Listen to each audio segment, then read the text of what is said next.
Today's episode is brought to you by Bush's Fresh Food Market. Calling all foodies, Bush's is hiring. Are you passionate about food, looking for growth, development, and excellent wages? Come grow with Bush's and apply online at bushes.com/join our team.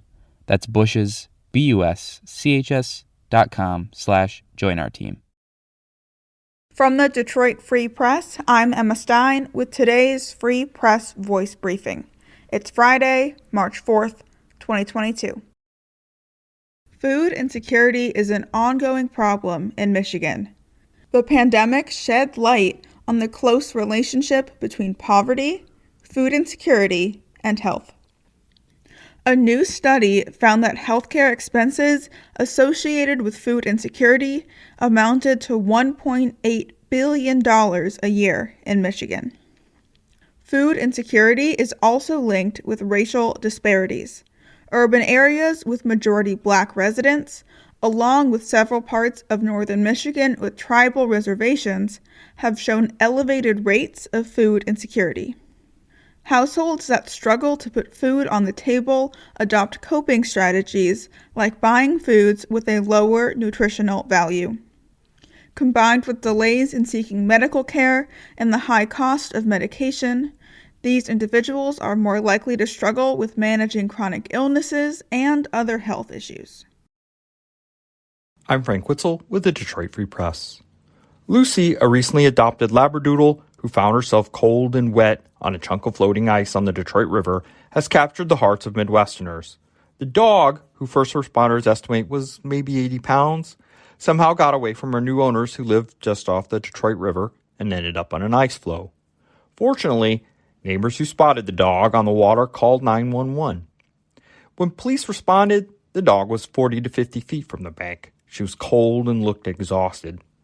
Police officers considered calling the U.S. Coast Guard and even going into the freezing water themselves. But when the firefighters showed up with special gear, they calmly took control and made a plan. By Thursday, the rescue was documented on video, and photographs had circulated on social media and television stations as far away as Chicago and Cincinnati. Governor Gretchen Whitmer is poised to veto legislation that would cut the state's personal income tax rate while creating new tax breaks for families and seniors. A report estimated the bill would cost the state more than $6.7 billion in lost revenue over the course of 3 years. Instead of supporting the measure, Whitmer formally called on legislative leaders to meet with her team to commence traditional budget and tax negotiations. The bill was championed by Republicans, and her veto will likely draw widespread criticisms. Whitmer said it would drastically reduce resources for investing in things like police and firefighter retention, as well as removing lead service lines. She said, "In its current form, this bill is fiscally irresponsible, unsustainable, and could increase costs for Michigan families at a time when they can least afford it." I'm Andrew Hammond for the Free Press Sports Department. The madness has already started for the Big Ten. The Big Ten women's tournament has reached the quarterfinal round. On Thursday, Michigan State's journey into the Big Ten tournament began with a 73-69 victory over the Purdue Boilermakers. Friday's quarterfinals begin with those same Spartans taking on top seed Ohio State at 11:30 a.m. inside of Gamebridge Fieldhouse.